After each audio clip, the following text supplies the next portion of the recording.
IT job కోసం చూస్తున్నారా? ఐటీలో కెరియర్ బిల్డ్ చూసుకోవాలనుకుంటున్నారా? అయితే సమాధానం కోడింగ్ ట్యూటర్.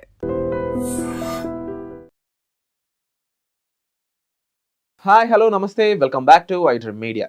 సో చాలామంది ఇక్కడ ఇన్వెస్ట్మెంట్స్ ఎవరైతే ఎన్ఆర్ఐలు చేస్తారు అనేది ఉందో దానికి సంబంధించి ఒక క్లారిటీ అనేది మిస్ అవుతుంది. ఏంటి అంటే ఎగ్జాంపుల్ ఒకటి తీసుకుందాం.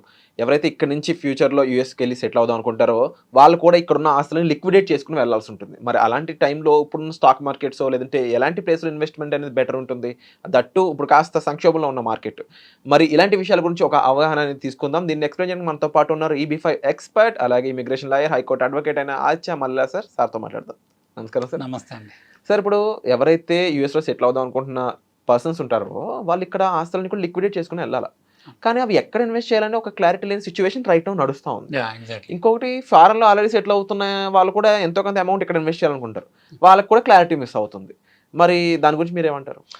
మనకి ఎస్పెషల్లీ తెలుగు రాష్ట్రాల్లో లైక్ తెలంగాణ, ఆంధ్రాలో చూస్తే మన వాళ్ళు ఎవరైతే యూఎస్ఎల్ సెటిల్ ఉన్నారో లేదా సెటిల్ అవ్వాలి అనుకున్న వాళ్ళకి సో మేజర్ ఇష్యూ ఉందన్నమాట. ఇప్పుడు ఏంటి అంటే ఆల్రెడీ యూఎస్ఎల్ సెటిల్ అయిన వాళ్ళకి ఏమైంది అంటే వాళ్ళు తీసుకొచ్చి కొంత మనీ వాళ్ళు ఇండియాలో ఇన్వెస్ట్ చేయడం జరిగింది. ఎందుకు ఇన్వెస్ట్ చేయడం జరిగింది అంటే ఇక్కడ ఉన్న ఇన్ఫ్లేషన్ వల్ల కానీ లేకపోతే డాలర్ టు రూపీ కన్వర్షన్ వల్ల కానీ ఇక్కడ బాగా ప్రైజెస్ ఏవైతే వాళ్ళు ఇన్వెస్ట్ చేశారో అది డబల్, త్రిబుల్ లేకపోతే ఒక 10 times లేకపోతే 100 times వాళ్ళ మనీ అనేది ఎక్స్పోనెన్షియల్గా గ్రో అవటం జరిగింది. అయితే ఎన్ఆర్ఐస్ అందరికీ ఉన్న మేజర్ ఛాలెంజ్ ఏంటి అంటే రీపాట్రియేషన్. అంటే డబ్బుల్ని ఇప్పుడు మళ్ళీ వెనక్కి తీసుకెళ్ళాలనుకోండి వాళ్ళకి యూఎస్కి, అది పెద్ద కన్స్ట్రెయింట్గా మారింది. ఎందుకు మారింది అంటే సో రియల్ ఎస్టేట్లో ఫస్ట్ థింగ్ ఏంటంటే మనకి ఇండియాలో మార్కెట్ వాల్యూ అంటే ప్రైవేట్ మార్కెట్ వాల్యూ ఒక వాల్యూ ఉంటుంది. లైక్ లెట్స్ 1 crore ఉందనుకోండి, గవర్నమెంట్ వాల్యూ వచ్చేసి జస్ట్ ఒక 40 lakhs మాత్రమే ఉంటుంది. సో దానివల్ల ఏమవుతుంది అంటే వైట్ ఈస్ టు బ్లాక్ అనే కాంబినేషన్ ఒకటి అక్కడ ఒక ఇష్యూ వస్తుంది. ఇంకో ఇష్యూ ఏంటి అంటే లిక్విడిటీ. అంటే ఇప్పుడు లిక్విడేట్ చేయాలి అంటే మార్కెట్ కూడా అప్రోప్రియేట్ టైం ఉండాలి. లైక్ లెట్స్ మనమే లిక్విడిటీ గురించి మాట్లాడుకుంటే ఇప్పుడు కరెంట్ తెలంగాణలో మన హైదరాబాద్ తీసుకోండి క్యాపిటల్, అలానే ఆంధ్రప్రదేశ్లో అమరావతి తీసుకోండి, లేకపోతే వైజాగ్ అయినా తీసుకోండి. ఎక్కడ చూసుకున్నా మార్కెట్ అన్ని చోట్ల రియల్ ఎస్టేట్ మార్కెట్ బాగా స్తబ్దిగా కొంచెం డౌన్లో ఉంది. డౌన్ అంటే ఏంటంటే రేట్లో తగ్గిపోయినాయి కాదు, బట్ లిక్విడిటీ అనేది అంత ఈజీగా లేదు.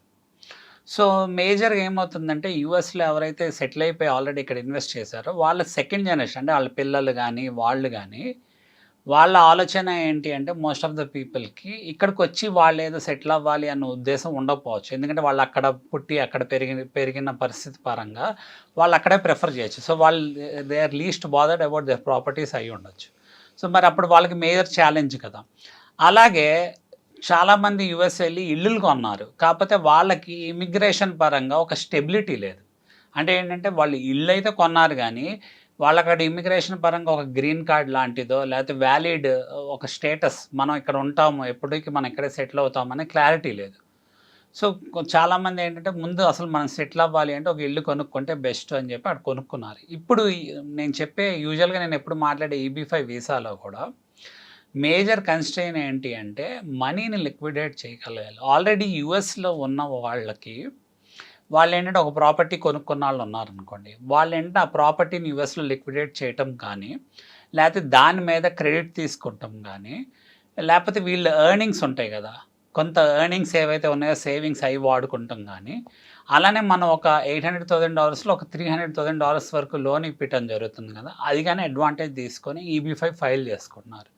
మరి ఇక్కడ ఇండియా నుంచి తీసుకెళ్లే వాళ్ళు ఏమవుతుంది అంటే మార్కెట్ కొంచెం కన్స్ట్రెయిన్గా ఉండటం వల్ల హైదరాబాద్ అవనండి, మనకి విజయవాడ సరౌండింగ్స్ లేదా గుంటూరు, అమరావతి లేదా వైజాగ్ సరౌండింగ్స్ ఇలా ఈ ఏరియాస్లో ఇబ్బందిగా ఉన్న వాళ్ళు ఏం చేస్తున్నారు అంటే వాళ్ళు కంపారిటివ్లీ లోవర్ ప్రైస్కి వాళ్ళ ప్రాపర్టీస్ అమ్ముకునే సిచ్యువేషన్ ఉంది. ఎందుకు అంటే 2027 వరకు మాత్రమే ఈ EB5 లా అనేది ఉంది. సో 2026 సెప్టెంబర్ లోపల ఎవరైతే ఫైల్ చేస్తారో they are well protected because their visa will be processed up to 2027 అనమాట. సో ఈ ఉన్న అడ్వాంటేజ్ని వాళ్ళు వాడుకోవాలి అంటే ఉన్న సిచ్యువేషన్లో ఎలా ఒకలాగా లిక్విడ్ చేసుకొని మనం బయటపడిపోదామని ఆలోచిస్తున్నారు ఎక్కువ మంది. సో రీపాట్రియేషన్ పరంగా కూడా చాలామంది ఆలోచిస్తుంది ఏంటంటే ఏంటి మనకి అసలు ఇక్కడ ఇన్వెస్ట్ చేయటం వర్తా కాదా. సో ఇప్పుడు ట్రంప్ వచ్చాక NRI major parts of the investment మన రియల్ ఎస్టేట్ పరంగా చూస్తే మనకి బిజినెస్ పీపుల్, డాక్టర్స్, లేకపోతే అదర్ ఆంటర్ప్రెన్యూర్స్ అవనండి, వీళ్ళందరూ కాకుండా ఎన్ఆర్ఐ ఇన్వెస్ట్మెంట్స్ ఎప్పుడు ఎక్కువ ఉంటాయి రియల్ ఎస్టేట్ పరంగా చూస్తే. అంటే గిఫ్ట్ సిటీ అని కూడా ఒకటి వింటూ ఉన్నాను ఈ మధ్యన, అలాంటిది పెట్టారు గుజరాత్లో. అలాగే ఎన్ఆర్ఎస్ కొన్ని ట్యాక్స్ బెనిఫిట్స్ కూడా ప్రొవైడింగ్ ఉంది. అవును. సో ఎన్ఆర్ఐస్కి కూడా ఎప్పుడు పాలసీల్లో కూడా బడ్జెట్ పరంగా అవనండి, పాలసీ పరంగా అవనండి, సో టీడీఎస్ఎల్ పరంగా అవనండి, ఎప్పుడూ ఏదో ఒక ఎగ్జెంప్షన్స్ ఇస్తూ ఉంటారు. సో ఎందుకంటే మేజర్ ఇన్వెస్ట్మెంట్స్ అనేది ఎన్ఆర్ఐ ఇన్వెస్ట్మెంట్స్ ఉంటాయి కాబట్టి. ట్రంప్ వచ్చాక డిఫరెంట్ పాలసీ చేంజెస్ వల్ల ఏమవుతుంది, అందరూ భయపడుతున్నారు. అంటే ముందు మేమే స్టేబుల్గా లేము, like let's say next 3 to 5 yearsలో మేమే మళ్ళీ ఇండియా వెళ్ళిపోవాల్సి వస్తుందేమో, యుఎస్లో ఇన్వెస్ట్ చేయాలా, లేకపోతే అక్కడ ఎర్నింగ్స్ని సేవ్ చేసుకోవాలా, మా ఇమిగ్రేషన్ ప్రొటెక్ట్ చేసుకోవడానికి వాడుకోవాలా, లేకపోతే వాడుకోవాలన్నా కొంచెం అటు ఇటు కాకుండా సేవింగ్స్ వల్ల డెఫిషియట్లో ఉండటం వల్ల మళ్ళీ ఇండియాలో ఇన్వెస్ట్ చేయాలా లేదా అని పెద్ద కన్ఫ్యూజన్లో ఉన్నారు అందరూ. దానివల్ల చాలా మటుకి మనకి మనీ సర్క్యులేషన్ అనేది కంప్లీట్గా ఏంటంటే టెంపరీగా ఆగిపోయింది. ఆగిపోవటం వల్ల కూడా మనీ రొటేషన్ అనేది బీభత్సంగా లేదు. ఓన్లీ ఏంటంటే బాగా ఎక్సెస్ మనీ ఉండి కన్ఫామ్గా స్టేబుల్గా ఏంటంటే నాకు క్లారిటీ ఉంది ఇన్వెస్ట్ చేయాలి అనుకున్న వాళ్ళే మోస్ట్లీ రియల్ ఎస్టేట్లో ఇన్వెస్ట్ చేస్తున్నారు. అది హైదరాబాద్ అవనండి, లేకపోతే అమరావతి, విజయవాడ, వైజాగ్ అవనండి, ఎక్కడైనా. సో అన్ని చోట్ల ఒకేలాగా ఉంది మార్కెట్. సో దీన్ని మనం ఎలా చూడాలి అంటే EB5 లిక్విడేషన్ పరంగా కూడా ఎవరైతే నిజంగా ఇబ్బంది పడుతున్నారో, లైక్ ఏంటంటే మా దగ్గర ఫుల్ సోర్స్ ఆఫ్ మనీ లేదు, బట్ ఏంటంటే EB5 ఒక్కటే మాకున్న ఆప్షన్ ఇప్పుడు, బట్ ఏంటంటే మా ప్రాపర్టీస్ ఉన్నాయి, మాకు లిక్విడేట్ చేయటం కొంచెం ప్రాబ్లం అవుతున్న వాళ్ళు కొంచెం తక్కువలోనే అమ్ముకుంటున్నారు కంపారిటివ్లీ. అంటే ఏంటంటే ఇప్పుడు అంత ఫ్లో లేదు కాబట్టి. అలానే నేనేం అడ్వైస్ చేస్తానంటే అందరికీ, make sure you utilize the $300,000 option that we're providing. ఎలా? సో $300,000 ఏంటి అంటే లోన్ లాగా ఇస్తాం జరుగుతుంది. ఎవరైతే $800,000లో $500,000 అంటే లైక్ లెట్స్ సే ఒక $200,000 వాళ్ళ సేవింగ్స్ అవనండి, లేకపోతే ఇంకో $200,000 వాళ్ళ పార్ట్నర్ సేవింగ్ అవనండి, అలానే ఒక $200,000 వాళ్ళు కనుక ఇండియా నుంచి లిక్విడేట్ చేసి తెచ్చుకోగలిగితే, ఎగ్జాంపుల్కి మిగతా డెఫిషియట్ ఏదైతే $300,000 వస్తుందో, అంటే లైక్ ఒక $800,000 to $900,000 అవుతుంది అనుకోండి ఖర్చులు అన్నీ కలిపి, దాంట్లో $300,000 అనేది మనము EB5కి వాళ్ళకి ఒక బ్రిడ్జ్ లోన్ లాగా ఇప్పించడం జరుగుతుంది. సో ఈ బ్రిడ్జ్ లోన్ ఏంటి అంటే ఎవరైతే తీసుకున్నారో వాళ్ళు ఇమీడియట్గా కట్టాల్సిన అవసరం లేదు. They can extend up to 2 years అనమాట, or maximum up to 3 years తర్వాత కట్టొచ్చు. వాళ్ళు కట్టచ్చు, స్టేజెస్లో కట్టచ్చు. అంటే yearly or like once in year కట్టుకోవచ్చు, ఆర్ ఇంకా extend up to 2 years or 3 years కూడా కట్టుకోవచ్చు. వాళ్ళకి ఆప్షన్ ఉంది. ఎందుకు అంటే మనకి ఒక్కసారి $800,000 మనం ఇన్వెస్ట్ చేసామని చూపించాకే మనకి ఏవైతే work permits, conditional green cards, అలానే పర్మనెంట్ గ్రీన్ కార్డ్ రావడానికి మనకి టైం ఉంటుంది కదా. సో ఈ టైం లోపల మనం ఏంటంటే రీపేయింగ్ అనేది సిస్టమేటిక్గా మనం రీపేయింగ్ చూపించుకోగలిగితే మన గ్రీన్ కార్డ్ అంటే పర్మనెంట్ గ్రీన్ కార్డ్ ఫైల్ చేసినప్పుడు, అంటే revocation of the conditions in conditional green card file చేసినప్పుడు ఇబ్బంది ఏమి ఉండదు. సో ఇబ్బంది లేనప్పుడు ఈ ఆప్షన్ యూటిలైజ్ చేసుకొని they can fulfil their purpose. Wonderful sir. And చాలా మందికి నిజంగా ఈ ఆప్షన్ ఉందని తెలియక ఇబ్బంది పడుతున్న వాళ్ళు ఉండొచ్చు బహుశా. అంటే వాళ్ళ ఆశలు ఉన్నప్పటికీ కూడా యూజ్ చేసుకోలేకపోతున్నాం, ఇంకొక బాధ ఉంటుంది ఇంకో పక్క. సో నిజంగా ఇది వాళ్ళందరికీ కూడా ఒక మంచి వరం లాగా అని చెప్పొచ్చు, ఒక బూన్ లాగా.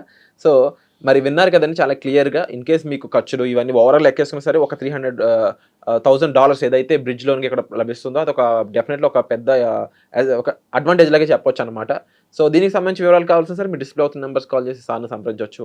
అలాగే EB5తో పాటుగా ఇంకా ఎటువంటి డౌట్స్ అనేవి మీకు ఉన్నాయి, వీసా పరంగా ఉండొచ్చు, లోన్స్ పరంగా ఉండొచ్చు, ఎడ్యుకేషన్ సంబంధించి ఉండొచ్చు, ఇవన్నీ కూడా మీరు కామెంట్ సెక్షన్లో మెన్షన్ చేసినట్లయితే వాటి మీద మేము clear and crystal clear episodes మీ ముందుకు తీసుకొచ్చే ప్రయత్నం అయితే తప్పకుండా చేస్తామండి. సో వచ్చే ఎపిసోడ్లో మళ్ళీ కలుద్దాం guys. Thank you so much sir. Thank you. And for more videos, please subscribe to iDream. Please subscribe to iDream. Please subscribe iDream. And please subscribe to iDream. For more videos, subscribe to iDream. please like, share and subscribe to the channel. Congratulations, iDream. Subscribe to iDream. Subscribe to iDream. So subscribe to iDream Media. iDream ki iDream team andarki huge congratulations. Please subscribe iDream Media. Please subscribe to iDream. Subscribe iDream. Please subscribe to iDream. I dream అంటే నా కళల ఛానల్ను subscribe చేసుకున్న నోరు తిరుగుతలేదు. మీరైతే గంట గుర్తు కొట్టండి. For more such videos, please subscribe to iDream. Subscribe to iDream. Please subscribe to iDream. Please subscribe iDream Media. Please do subscribe to iDream. Please subscribe to iDream Media. For best entertainment and information, please subscribe iDream. And don't forget to subscribe to iDream.